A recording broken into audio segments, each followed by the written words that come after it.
बिस्मिल्लाहिर्रहमानिर्रहीम, अस्सलाम वालेकुम। बेनकाब न्यूज़ के साथ मैं हूं सना हुसैन। चलते हैं खबरों की जानिब। जज के इंतखाब के लिए जुडिशल कमीशन की अक्सरियत के वोट लेना होंगे। रूल्स 2024 मंजूरी के बाद जारी रूल्स में कहा गया है कि जुडिशल कमीशन रूल्स 2010 को मनसूख किया जाता है।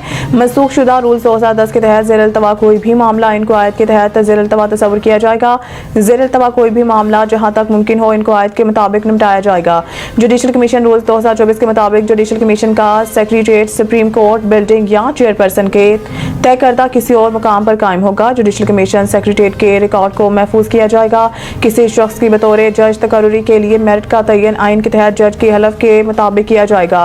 रूल्स में कहा गया है कि नामजद फर्द के मेरिट का जायजा लेते हुए वक्त पेशा वाराना काबिलियत, तजुर्बा, कानूनी महारत को देखा जाएगा। किसी फर्द को जज नामजद करते वक्त इसकी कारकर्दगी, इबलागी महारत, दयानतदारी को देखा जाएगा। हाई कोर्ट में जजों की तकर्रुरी के लिए नामजदगियों, हतमी फैसले के दौरान वकला, अदालती अफसरान की मुनासिब नुमाइंदगी यकीनी बनाई जाएगी।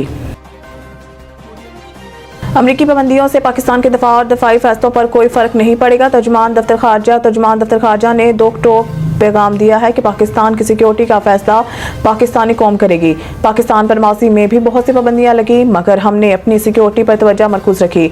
तर्जुमान दफ्तर खारजा मुमताज ज़हरा बलोच ने खसूसी गुफ्तगू करते हुए कहा कि अमरीकी पाबंदियों से पाकिस्तान के दिफा और दिफाई फैसलों पर कोई फर्क नहीं पड़ेगा। तर्जुमान दफ्तर खारजा का कहना था कि अमेरिका के पाकिस्तानी मिसाइल प्रोग्राम पर लगाई गई पाबंदियां गैर ज़रूरी और नाइंसाफी पर मबनी है। पाकिस्तान ने कभी नहीं कहा कि अमेरिका से ऐसे ताल्लुकात रखना चाहते हैं जंग की सूरत हाल पैदा हो और मिसाइल की जरूरत पेश आए। उन्होंने कहा कि खित्ते में मिसाइल सिस्टम और जोहरी टेक्नोलॉजी की दौड़ भारत ने शुरू की। बड़ी ताकतों को भारत के खिलाफ कदम उठाना चाहिए। खैबर पख्तूनख्वा हुकूमत ने वफाक से जिला कुरम में FC तैनाती की दरख्वास्त कर दी। खैबर पख्तूनख्वा काबीना ने कुरम में अमन व अमान बरकरार रखने के लिए अमली इक़दाम का फैसला किया और दस्तावेज के मुताबिक सूबाई हुकूमत ने वफाक से FC तैनाती की दरख्वास्त कर दी। दस्तावेज में कहा गया है कि हसास इलाकों में पुलिस के इजाफी नफरी की तैनाती भी की जाएगी।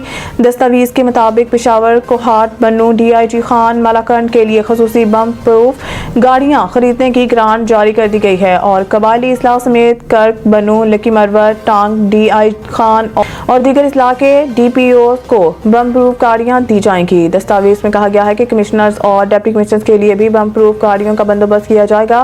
दस्तावेज के मुताबिक अमन अमान को खराब करने वालों का नाम शेड्यूल 4 में शामिल करने का फैसला किया गया है और कहा गया है कि अमन को नुकसान पहुंचाने वालों के खिलाफ बिला तफरीक कार्रवाइयां की जाएंगी।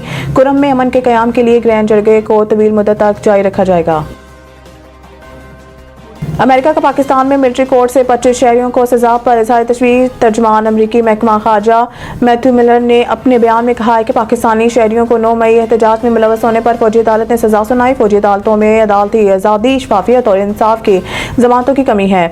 मैथ्यू मिलर ने मजीद कहा कि पाकिस्तानी हुकाम आइन में दर्ज मुनसफाना मुकदमे और इंसाफ के हक का एहतराम करें। वाज़े रहे कि गुज़िश्ता रोज़ बरतानिया ने भी फौजी अदालतों के फैसले पर रद्द अमल देते हुए कहा था कि फौजी अदालतों से सिविलियंस को सजाओं में शफाफियत, आज़ादाना जांच पड़ताल का फुकदान होता है जिससे मुसलमाना समात के हक को नुकसान पहुँचता है। इसके अलावा यूरोपीय यूनियन ने भी पाकिस्तान में 21 दिसंबर को फौजी अदालत की तरफ से 25 शहरियों को सुनाई गई सजा पर तशवीश का इज़हार किया था।